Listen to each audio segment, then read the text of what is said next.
Queridos hermanos, si me ayudan a abrir en la primera carta de Juan, capítulo 2.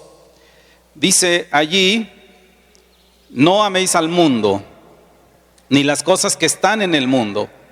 Si alguno ama al mundo, el amor del Padre no está en él. Porque todo lo que hay en el mundo, los deseos de la carne, de los ojos y la vanagloria de la vida, no proviene del Padre, sino del mundo. Y el mundo pasa y sus deseos, pero el que hace la voluntad de Dios permanece para siempre. Quisiera que esta mañana pensáramos en una dualidad que es necesaria. Se ha llamado el amor-odio. Hay veces que van juntos. Si usted ha pasado alguna vez a una clínica, las enfermeras o los médicos, los enfermeros le recomiendan que se lave las manos todas las veces que tiene contacto con una posibilidad de contagio. Así que nosotros pues no entendemos, ¿verdad? Pero los que saben de eso, los médicos saludan a alguien y se lavan más de 30, 40 veces las manos al día. Y nosotros no, a veces. Lo que las personas interesadas en eso buscan es que usted y yo aprendamos a amar la salud o a odiar los gérmenes. O sea, eso tiene que venir junto. Y nos damos cuenta que ese es un principio que gobierna muchos aspectos de la vida, inclusive la vida cristiana.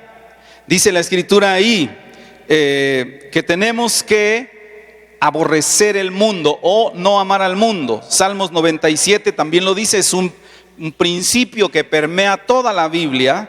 Dice Salmo 97:10: los que aman a Jehová tienen que aborrecer el mal.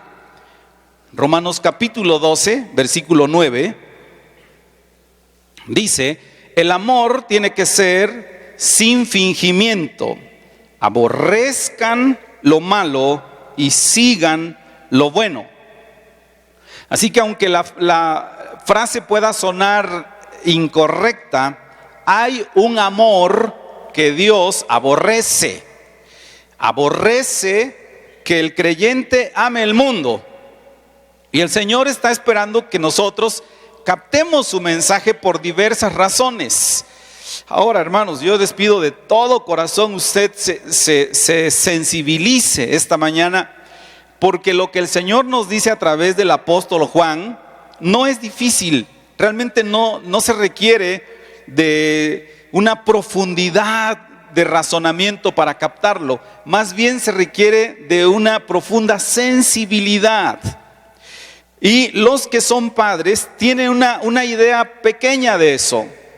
Usted les dice a sus hijos: hijos, deben hacer esto para que les vaya bien en la vida. Una de estas cosas, por ejemplo, nada más, es estudiar. Usted le ordena a sus hijos estudiar.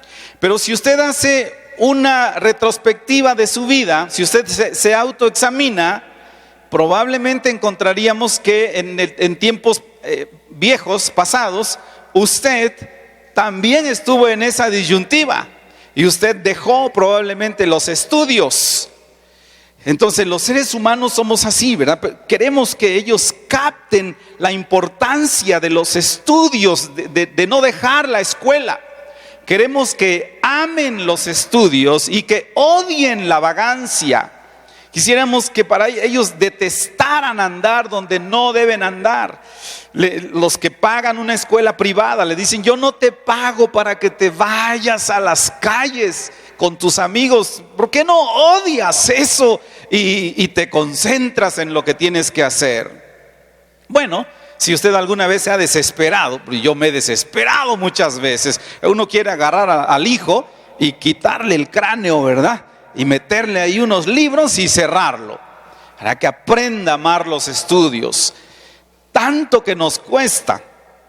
Bueno, si se ha sentido, le decía, impotente o incómodo, usted ya tiene una idea de lo que siente Dios. Porque dice la Escritura, el Señor nos dice: yo quisiera que ustedes aprendan a seguir lo bueno y aborrecer lo malo. No quiero que amen el mundo.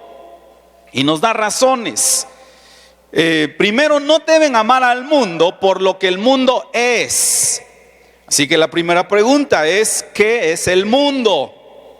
El mundo en la Biblia tiene varias maneras de entenderlo. La primera es la tierra. Dios creó este mundo. Pero la segunda es la humanidad. Dios ama a este mundo.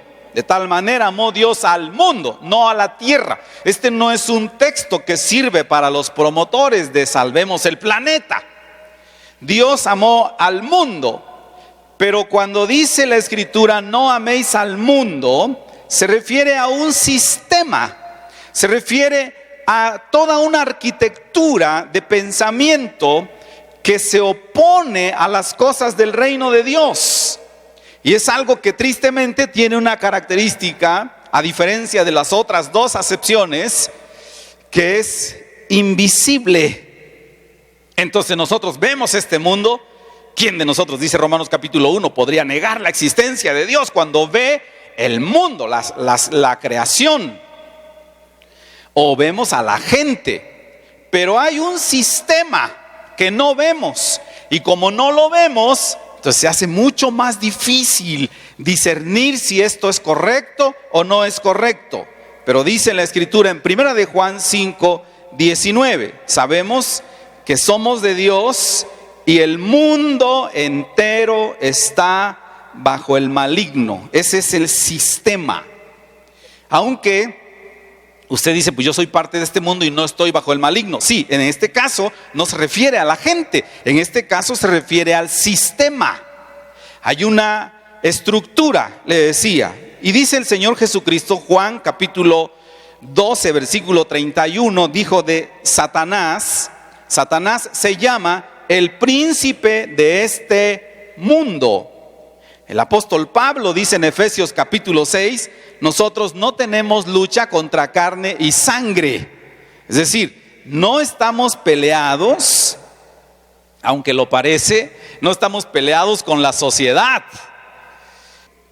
Entonces hay que entender esto. Nosotros, dice Efesios capítulo 6, dice Pablo, no tenemos lucha contra carne y sangre. No tenemos un problema con este mundo, con la gente. No tenemos un problema con la política. No estamos buscando construir una sociedad alejada, comprar estos terrenos de acá y hacer 50,000 casas donde nos encerremos y nadie más entra acá, ponemos nuestro propio Oxxo y pues no es lo que estamos buscando. Pero sí somos conscientes que existe un sistema y que de la misma manera que el Espíritu Santo utiliza a las personas, porque nos utiliza a nosotros para incrementar el reino de Dios, porque el Señor, el Espíritu Santo nos dirige, nos lleva, por ejemplo, a predicar el evangelio, a hacer el bien, a hacer obras sociales, etcétera. De esa misma manera, Satanás tiene personas que trabajan para él, que le ayudan para hacer que las personas piensen como él.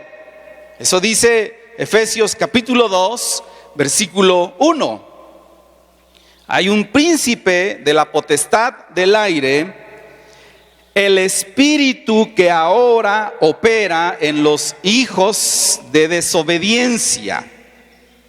Entonces la gente que no conoce a Dios están gobernados por este príncipe de la potestad del aire, al cual nosotros no pertenecemos. Eso nos tiene que caber en la cabeza. No pertenecemos a ese sistema. El Señor lo dijo muy claramente en el Evangelio de San Juan, capítulo 17. Los creyentes están en el mundo, pero no son del mundo. Por tanto, pues no cabemos muy bien. Somos seríamos, por poner un ejemplo burdo, como un hincha del Cruz Azul entre revueltos de los del América, ¿no? Como dijera el hermano Netza, los que compran los títulos. Metidos allá es una locura. Nadie lo va a querer. Es una locura meterse en esas cosas. Si ojalá que el creyente captara esto. Yo no soy del mundo, por tanto no quepo en el mundo, dijo el Señor en el Evangelio de San Juan 15:19. Si ustedes fueran del mundo, el mundo amaría lo suyo, los querría mucho a ustedes. Pero porque no sois del mundo, antes yo les elegí del mundo, por eso el mundo los aborrece. Ahora, ¿quién nos aborrece? ¿La gente? No, nos aborrece el sistema. Entonces, cuando nosotros actuamos en contra del sistema, entonces la gente reacciona, porque nosotros no somos de ese mismo pensamiento. Es decir, en nosotros no opera el espíritu de desobediencia que el enemigo promueve. Nosotros somos hijos de Dios. El mundo entonces no es nuestra habitación natural. Filipenses capítulo 3 versículo 20 habla de que nuestra ciudadanía está en los cielos. Si no fuera por la ayuda del Espíritu de Dios, no podríamos vivir aquí, hermanos. No sería posible bajo ninguna circunstancia. El Espíritu Santo nos ayuda, nos consuela, nos conforta, nos fortalece, nos guía, nos da las palabras, etcétera. De otro modo, no podríamos estar en este mundo. Seríamos como un pez en el aire que necesitaría otra cosa para poder sobrevivir. Entonces, por causa del Espíritu Santo podemos estar en este lugar donde no nos pertenece. Hasta que el creyente no capta eso, pues difícilmente va a lograr entender lo que dice Dios. No quiero que amen el mundo. Un día un pastor amigo dice que empezó a batallar con su hijo, que fue a la universidad, y en la universidad le empezaron a dar alcohol al muchacho. Y pues él era un hijo de pastor, ¿verdad? Él estaba todo el tiempo, nunca había visto un caso así de alcoholismo.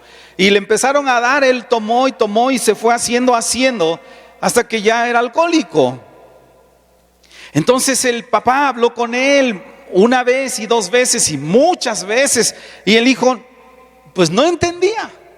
Simplemente le decía a su papá que sí, tú tienes toda la razón, pero cuando se iba para la universidad le daban y volvía a caer.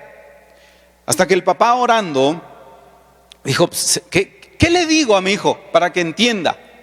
Entonces dice que un día encontró un versículo en Proverbios y lo leyó y a él le pareció extraordinario, pero dijo, ya le he leído muchos textos a mi hijo y no entiende, pero voy a orar.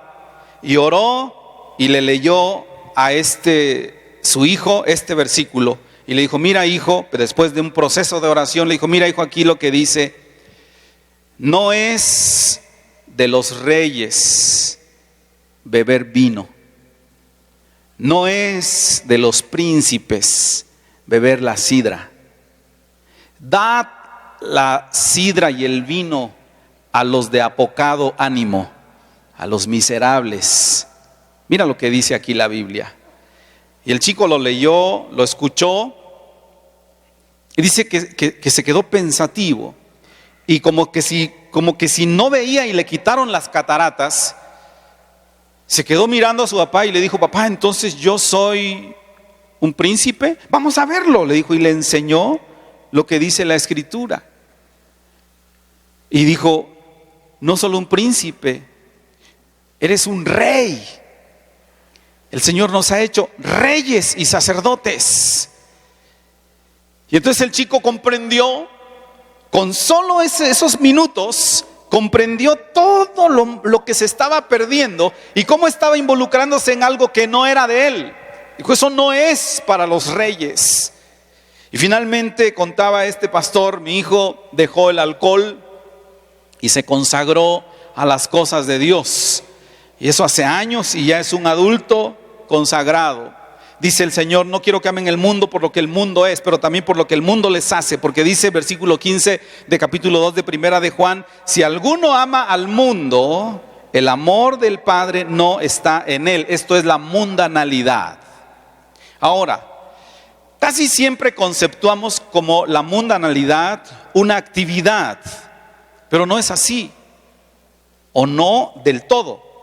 La mundanalidad es una actitud. Es decir, yo como creyente puedo mantenerme alejado de ciertas cosas, de ciertas prácticas y hábitos. No los quiero hacer porque sé que no son buenos, pero de todos modos los amo. Así que yo puedo abstenerme y disciplinar mi cuerpo y obligo a mi cuerpo y sujeto a mi cuerpo a no hacer esas cosas, pero en la intimidad lo amo. Y entonces dice la Escritura, si alguno ama al mundo, el amor del Padre no está en él. En ese momento, ese cristiano es un cristiano mundano, porque ama eso, aunque no lo haga. Porque el amor del Padre no está en él, porque no pueden caber los dos amores. De hecho, el Evangelio de San Mateo capítulo 6 lo dice, no pueden servir a dos señores. De lógico, ama a uno y menosprecia al otro. No se puede amar a los dos. Es lo mismo en este caso. El Señor dijo en Juan 14:15, si ustedes me aman, la evidencia es que ustedes van a guardar mis mandamientos. Entonces la mundanalidad no necesariamente es la actividad, pero también es la actitud que yo tengo hacia eso. Amo esas cosas. Ahora, esto no es algo tan fácil en muchos casos, yo lo sé, ¿verdad? Yo no sé con qué batalle usted en relación con el mundo, pero hay cosas en la Biblia que son perfectamente claras. Nadie de nosotros discutiría, por ejemplo, que mentir es un pecado, pero hay algunas cosas que es muy difícil definir si son pecado, muchas, de tal suerte que tendríamos que envolvernos en una discusión cuando dice el apóstol San Pablo, por ejemplo, capítulo 14 de Romanos, dice, algunos consideran los días especiales, otros consideran todos los días iguales. Cada uno esté plenamente convencido en su propia mente. Unos comen y cuando comen, comen para el Señor. Otros no comen y cuando no comen, no comen para el Señor. Ninguno de nosotros vive para sí. Y no puede uno más que pensar, pues, ¿qué es lo que dice Pablo? Hay cosas que no son tan claras. Yo estoy seguro, dice el apóstol Pablo, que nada, absolutamente nada, es inmundo en sí mismo. Mas para el que piensa que algo es inmundo, para él lo es. Híjole, hermano, entonces el Señor nos está invitando a algo más profundo. Es, si yo hago un ejercicio de honestidad, yo no me voy a poner a discutir con alguien más si eso es bueno o es malo. Yo voy a hacer un ejercicio de examen. Y eso dice el apóstol Pablo en 1 Corintios capítulo 11. Si ojalá aprendiera a examinarse a sí mismo, yo me examino y si ese algo que yo quiero hacer de alguna manera hace que mengüe mi amor por Dios, aunque ese algo sea bueno, en ese momento se constituye en algo malo. Así que Pablo va más allá de todo lo que está conceptuado como malo. Ya no me interesa que si está conceptuado como malo, aún lo que está conceptuado como bueno, Si eso bueno, entre comillas, hace que mengue mi amor por Dios, entonces se ha convertido en algo malo. El apóstol Pablo habla de la comida específicamente. Estoy citando, usted puede leer detenidamente en casa Romanos capítulo 14. Y dice el apóstol Pablo: qué bueno que usted puede comer de todo, pero es malo que el hombre haga tropezar a otro con lo que come. No hagas que por la comida tuya se pierda aquel por quien Cristo murió. Ahora yo le pregunto, ¿es malo comer? ¿Quién podría discutir eso? O sea, la Biblia no dice que comer sea malo. ¿Qué dice? Es malo que el hombre haga tropezar a otros con lo que come. Nadie en nuestros 5 sentidos diría que la comida es mala. Nadie. Pero ahora ya estamos en una situación compleja. Eso es lo que dice el apóstol Pablo. Hace falta ese examen personal. En cualquier cosa que yo haga tiene que ser examinada, y si eso disminuye mi amor por Dios, entonces es malo. Un joven que fue al seminario bíblico contó una historia.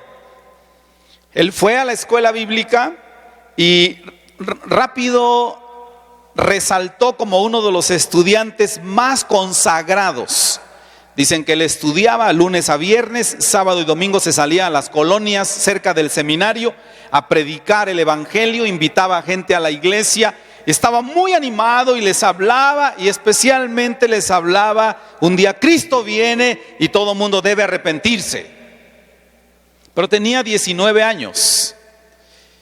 A los 20 años conoció a una muchacha y se enamoró. Pero hermanos, de esos enamoramientos que nada más se dan en Veracruz, dice. Se enamoró el chavo. Y dejó de ir a visitar los sábados porque se fue a tomar una nieve con la muchacha. Ahora yo les pregunto, hermanos, ¿es malo tomarse una nieve? Fíjense que ya nos salimos de pensar, es malo robar, es malo adulterar, es malo, ya sabemos todo eso, ¿o no? Ahora estamos viendo todavía más profundo las cosas que son buenas y que se podrían convertir en malas. Entonces este joven dejó de hacer muchas cosas hasta que un día, gracias a Dios, porque él solito fue con los directivos y les dijo: no soy digno de continuar en el seminario, quiero retirarme. ¿Por qué? Les dijo: cometí un pecado más terrible que había cometido en toda mi vida. Y ya sé lo que están pensando todos: ¿se acostó con la muchacha? No, nunca se acostó con la muchacha. Lo que pasó fue, dijo el joven, vino con los directivos y les dijo: la noche de ayer me hinqué en mi recámara orándole al Señor y le dije: ¿cómo quisiera que no regreses nunca? Porque yo recién estoy construyendo una relación con esta señorita, me quiero casar, quiero tener hijos, quiero envejecer, quiero ver nietos. ¿Cómo quisiera que no regreses nunca? Ahora, ustedes saben, uno de los anhelos más grandes de la iglesia es que Cristo Jesús venga pronto. Entonces este joven dijo: he cometido el pecado más terrible, yo voy a ser pastor, voy a ser teólogo y estoy diciéndole a Dios que no quiero que venga, no merezco ser un estudiante más del seminario, me retiro. Es un ejemplo de cómo el enemigo va con su sistema absorbiendo al creyente, y el creyente tiene que entender que aún las cosas buenas podrían convertirse en malas, y lo que el enemigo hace es utilizar sus 3 estrategias más básicas que nos dice Primera de Juan, que dice: los deseos de la carne, los deseos de los ojos y la vanagloria de la vida. Pero eso no se lo inventó apenas. Génesis capítulo 3 versículo 6, desde ahí ya estaba. Dice la escritura allí: Entonces vio la mujer el árbol que era bueno para comer, entre paréntesis ahí ponemos deseos de la carne, y que era agradable para los ojos, y ponemos deseos de los ojos. Era árbol codiciable para alcanzar la sabiduría, y ponemos allí vanagloria de la vida. Y tomó de su fruto y comió y dio a su marido, el cual comió así como ella. Entonces, los deseos de la carne son todas esas cosas que apelan a nuestra naturaleza caída. Nosotros nacimos de un hombre y una mujer y traemos esa naturaleza caída. Y cuando nosotros somos salvos, el Espíritu Santo viene a nosotros y se nos da la nueva naturaleza. Entonces, todo aquello que apela a nuestra vieja naturaleza son deseos de la carne.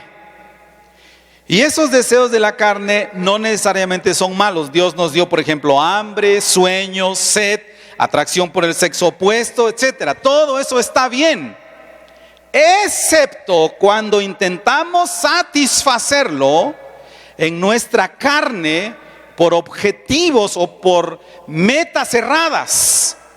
Pero en su área está bien tener sed, pero no está bien saciarnos, como hablamos ahorita, de alcohol. Entonces, todas las veces que saciamos nuestras necesidades básicas de manera prohibida, nos encontramos en el área de los deseos de la carne. Gálatas capítulo 5 habla de eso, y los deseos de la carne o los frutos de la carne son terribles. Como consecuencia, la destrucción es cuestión de tiempo. No es que si seremos o no destruidos, es cuestión de tiempo. Dice la Escritura, Romanos capítulo 7, si lo quiere anotar nada más, versículo 18. Esto es lo que Dios dice de la carne. Y dice, en la carne no hay nada bueno. Juan 6, 63 dice que la carne no aprovecha para nada. Filipenses capítulo 3 dice, no deberíamos poner nuestra confianza en la carne. Nuestra carne, hermanos, es engañosa, con cosas sencillitas. Otra vez, ni hablemos, les digo, de que a lo mejor le dieron 2 bolsitas de polvo blanco para distribuir. No olvide eso, usted sabe que eso es malísimo. Pero por ejemplo, un domingo por la mañana, usted se levanta, enciende el televisor y dice, ay, cómo extraño a Chabelo. ¿Ya? Ahora pues veré El Niño de los Pantanos, ¿no? Las que pasan en Televisa, ¿no? Miramos, 9 de la mañana, ay, qué rica está mi cobija. Dios nos dio el descanso como un anhelo bueno, correcto y necesario. Pero cuando eso empieza a absorber otras áreas, se convierte en un deseo de la carne. Así que hoy he decidido quedarme a dormir hasta las 11 de la mañana. Hoy no iré a la iglesia. Y de ahí se escriben cantidad de historias. Solo que nadie, como dicen malamente, nadie experimenta en cabeza ajena hasta que les toca. Entonces allá están aquellos jóvenes que se fueron un domingo, dijeron, ¿cómo ves? No nos levantamos para la iglesia, pero sí nos levantamos para ir a la alberca. Qué cosa, ¿verdad? Así que uno de ellos pasó en su coche por ellos, se fueron a la alberca allá antes de llegar a Guecovela, en la mera curvita, y se fueron a nadar. Uno de ellos se avienta del trampolín, pero se resbala al aventarse, así que gira, cae su cabecita en la orilla del cemento y muere. Y allá vienen los otros, ¿verdad? Nunca debimos haber dejado la casa del Señor. Nunca me debía haber. Bueno, pero ya pasó, ya se murió. O sea, ese dicho de que nadie experimenta en cabeza ajena está mal. Debería ser que todos deberíamos aprender de esas experiencias y decir, bueno, el día del Señor es día del Señor. Y aquí deberíamos reunirnos siempre. Pero dice la Escritura, hay otra estrategia de Satanás, que son los deseos de los ojos. Y los deseos de los ojos, por eso dicen echarse un taco de ojo. ¿Cuál será la raíz griega de echarse un taco de ojo? Pues quién sabe, ¿verdad? Pero dijo el salmista, Salmo 119:37, por eso dijo: aparta mis ojos, no quiero que vean la vanidad. Josué capítulo 7, se lo relato rápido por cuestiones de tiempo, relata la historia de un muchacho llamado Acán. Y dice la Escritura que Acán, versículo 21, vio entre los despojos de los enemigos, era el ejército de Jericó, vio allí un manto babilónico muy bonito. También vio 200 siclos de plata y un lingote de oro de peso de 50 siclos, lo cual dice, miré, es decir, codicié y tomé. ¿Y qué pasó? El pueblo de Israel empezó a perder las batallas. Entonces Josué fue y le preguntó a Dios: ¿por qué nos están derrotando? Y le dijo: por lo que pasó con Acán. Porque Acán cedió al deseo de sus ojos. Entonces, ahora hay algo muy interesante en la Biblia, porque los ojos son la puerta a nuestra mente. Bajo circunstancias extraordinarias, una persona que no mira podrá obtener todo el conocimiento que quiere. Por sus ojos entra todo. Por eso dice la Biblia, Evangelio de San Mateo capítulo 6, la lámpara del cuerpo es el ojo. Así que si tu ojo es bueno, todo tu cuerpo estará lleno de luz. Pero si tu ojo es maligno, todo tu cuerpo estará en tinieblas. Entonces, los ojos son la puerta por donde, entre comillas, porque usted dice, ¿cómo que por mis ojos? Pues porque los ojos son la entrada a muchos rincones del ser humano.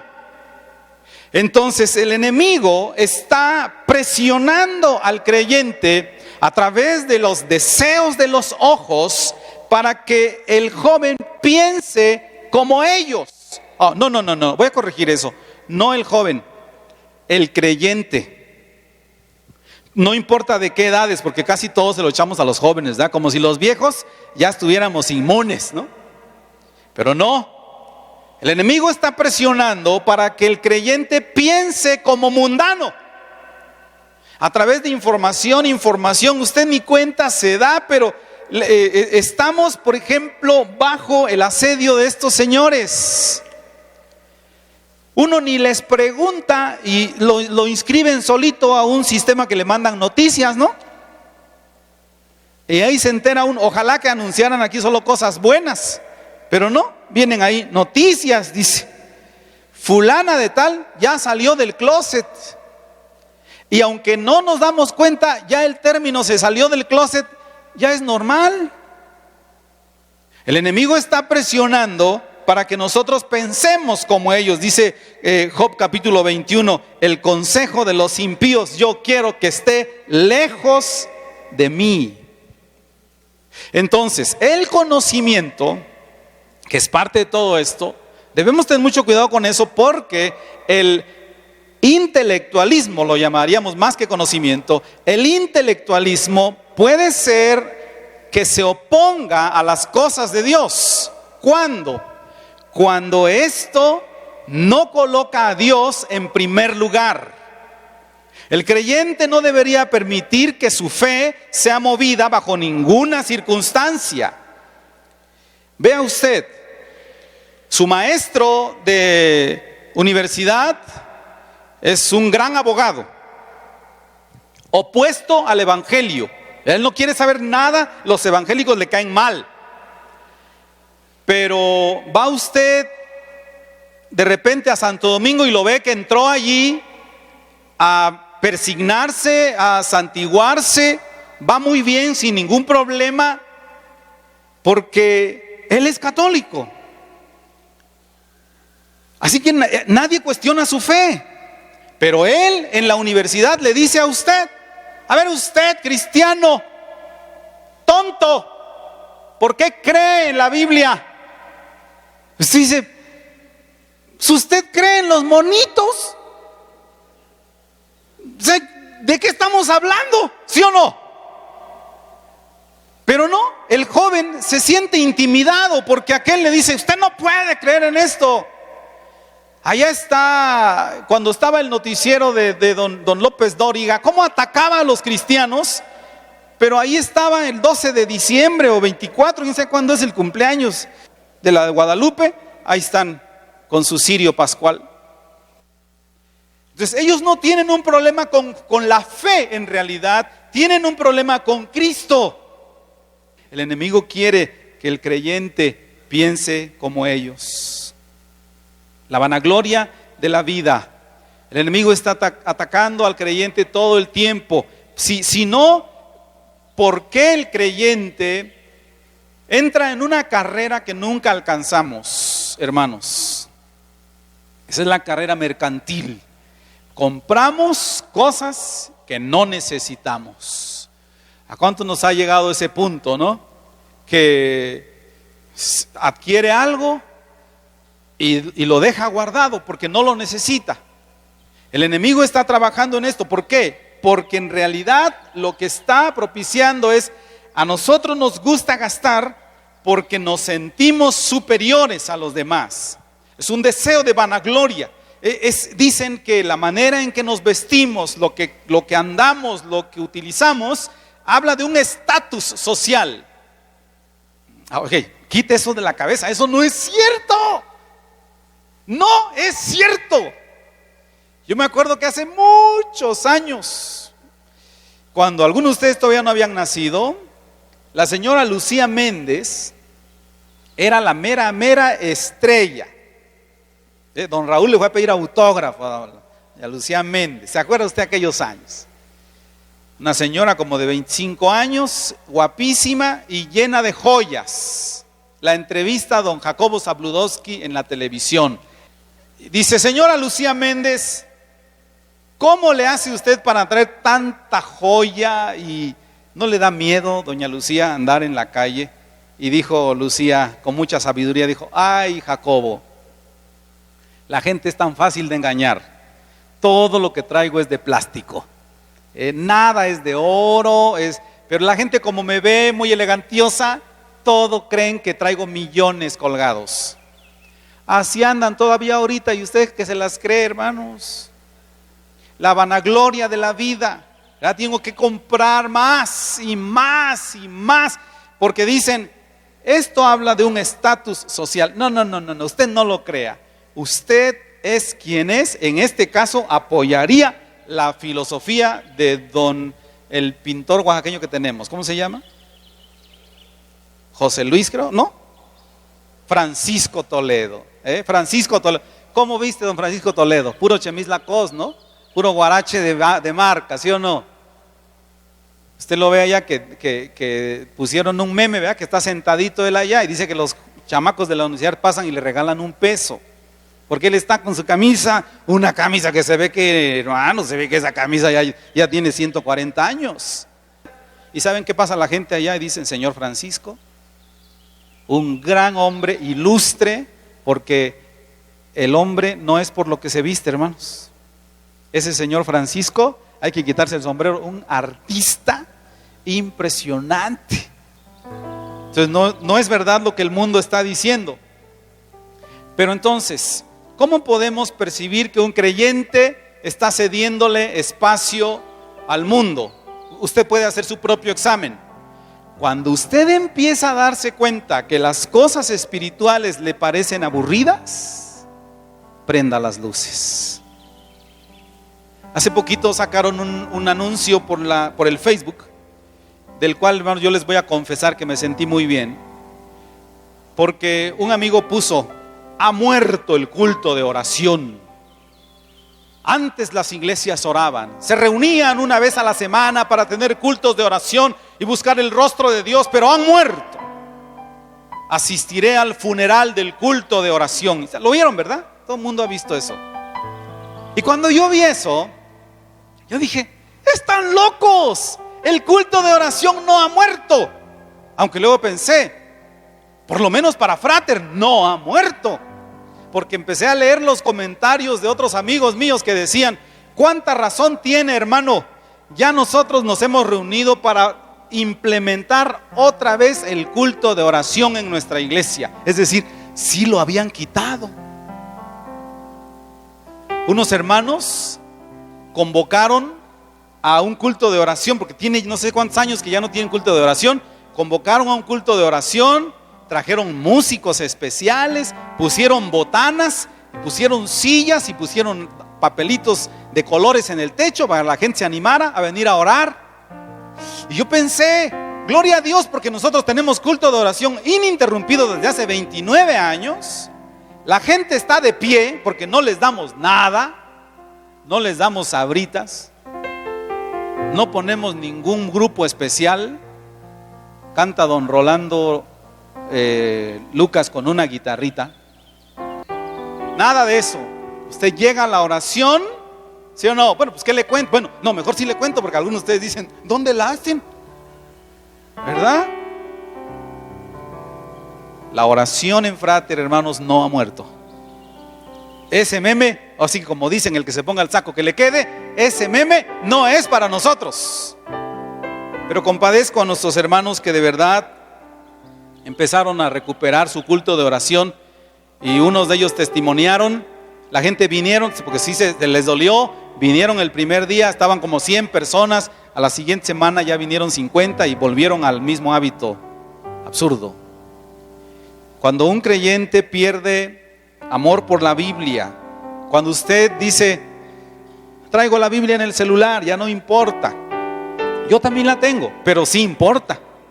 Cuando usted todavía dice: voy a conseguir una Biblia de piel para tener en mi casa, una Biblia de esas que las forran de mezclilla, bien bonita. Voy a conseguir una que tenga papelitos para distinguir los libros. Quiero una Biblia de letras grandotas. Usted todavía está enamorado de la palabra de Dios.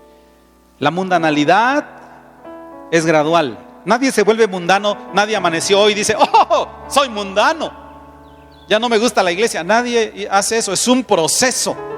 Está ilustrado en el libro de Génesis, en la vida de Job. De Job, ¿cómo se llama? De Lot, el sobrino de Abraham.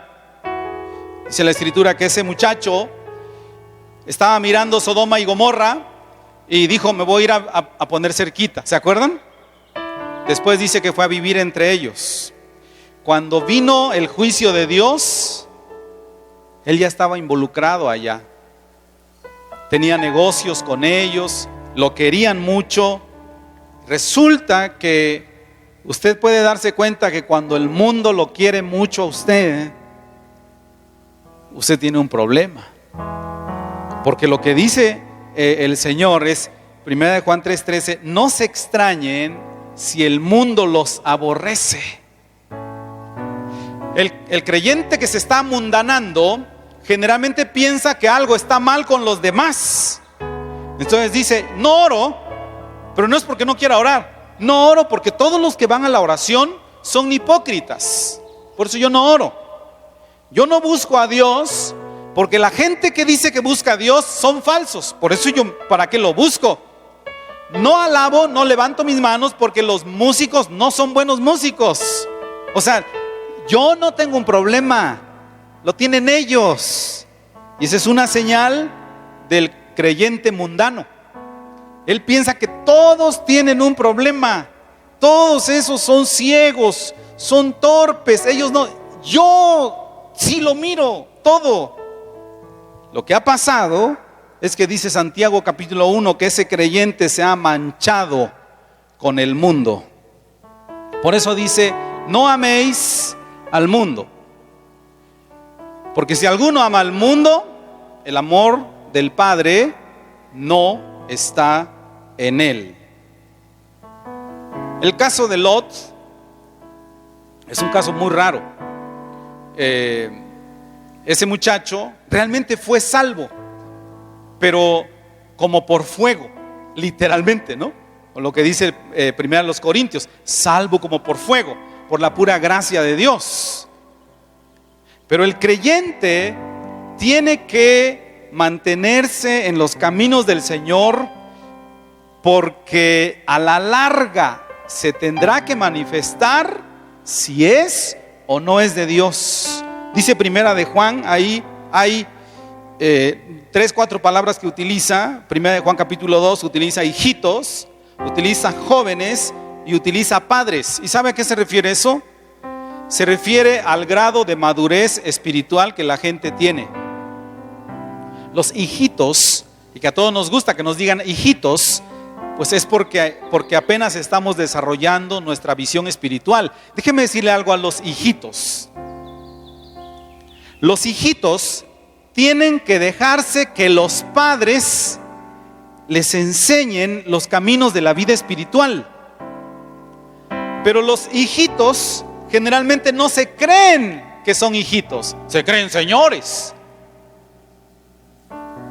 Ustedes que son padres, mis queridos hermanos, los que ya tienen hijos grandes, ya lo han vivido. Cuando nuestros nenes están chiquitos, nosotros miramos ahora con don Ricardo y Sari el proceso con Josafat, hermoso que está, igualito a su abuelo Enrique, es una copia fotostática de docuprim, ¿no? De calidad, ¿no? Hermoso que está ese nene. Y uno lo ve y dice uno, ¿cómo un día ese bebecito va a desarrollar su propia manera de pensar? Y entonces yo hablo mucho con nuestros hijos y les decimos, ¿cómo uno invierte noches con ellos y tanto tiempo, energía, recursos con ellos? Y cuando crecen, lo olvidan en un ratito. En una cuestión que no les gusta, en una ida al cine que usted no les da permiso, se encolerizan con usted. ¿Cómo es posible? Viejo, arcaico. Ese viejo que de no haber sido por él usted estuviera muerto. Porque los seres humanos somos bien indefensos, hermanos. O sea, los padres los protegen, pero los hijos a veces se creen grandes. Ya que a mi padre. Porque dice la Escritura, Efesios capítulo 6, honra a tu padre y a tu madre. Este es el primer mandamiento con promesa para que seas de larga vida y te vaya bien sobre la tierra. Y se refiere a sus padres terrenales y sus padres espirituales. Los hijitos tienen que dejar que los padres espirituales los ayuden. Pero ellos creen que pueden y se van. Dicen, no, yo me voy al cine si no te gusta o no te gusta. Bueno. Y creen, dice, el viejo, de volada me lo eché al bolsillo. Ya cuando le dije, si no me da chance, pues me voy de la casa. Se dobló el viejo de volada. Porque usted todavía no es papá. Pero cuando uno es papá, pues para qué les cuento, hermanos, ustedes saben. Pero los jóvenes no entienden. Por eso dice Juan, hijitos, ustedes tienen que buscar a los padres que ya están maduros. Ellos les van a instruir para evitar que ustedes sean llevados por el mundo. ¿Por qué? Porque dice el versículo 17, porque el mundo pasa. La única garantía que tenemos de este mundo, de este sistema, es que se va a acabar. El mundo pasa y sus deseos, pero el que hace la voluntad de Dios permanece para siempre. Así que nosotros, dice Hebreos, somos extranjeros y peregrinos en esta tierra. No estamos buscando quedarnos aquí. Un día vamos a ser llevados con Dios. Este no es nuestro objetivo. Por eso dice la Escritura ahí entonces, el que hace la voluntad de Dios permanece para siempre. Ahora, este es el asunto, ¿verdad? ¿Qué es hacer la voluntad de Dios? ¿Y cómo puedo hacerlo? Le voy a decir algo. Cuando un niño nace en una casa, todo el tiempo pregunta, papá, ¿qué quiere que haga? Pues ve y baña a los perros. Ok, va a los baños y va y se sienta. Hijo, haz algo. ¿Qué quiere que haga? ve y trapea el patio. Ok, va y trapea, si es que le obedece, va y trapea el patio.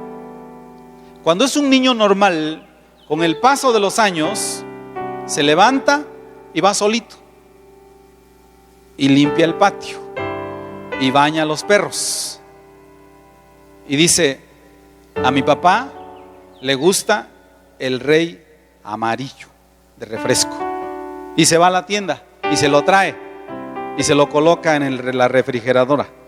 Y cuando el papá llega, hermanos, ese es el Rey más rico del mundo, porque nunca lo tuvo que ir a traer. Su hijo le ha aprendido a leer la mente.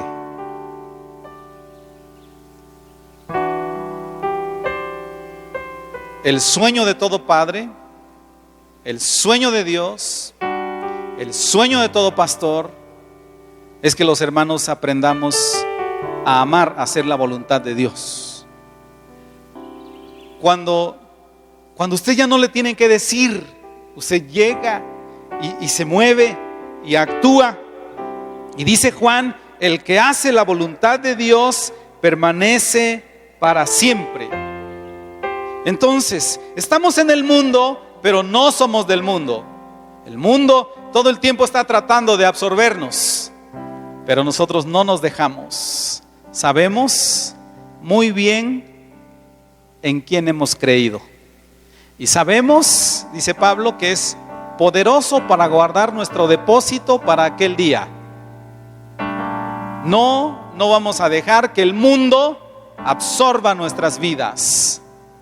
Vivimos aquí y logramos todo lo que se tenga que lograr. Hacemos negocios, vamos, compramos y vendemos, pero no somos de aquí. Por eso podemos también con cierta facilidad soltar las cosas que el mismo mundo da. Bueno, pues que se vaya. El creyente maduro, el creyente espiritual es así. La invitación para cada uno de nosotros esta mañana es: aprenda a odiar el mundo, el sistema. Otra vez, no estamos peleados con la gente. No, estamos peleados con el sistema, con la estructura. De eso nos guardamos. El creyente debe evitar eso a toda costa y no dejarse arrastrar, porque el que persevere hasta el fin, este será salvo. Mantengámonos alejados del mundo. Vamos a inclinar nuestro rostro, por favor.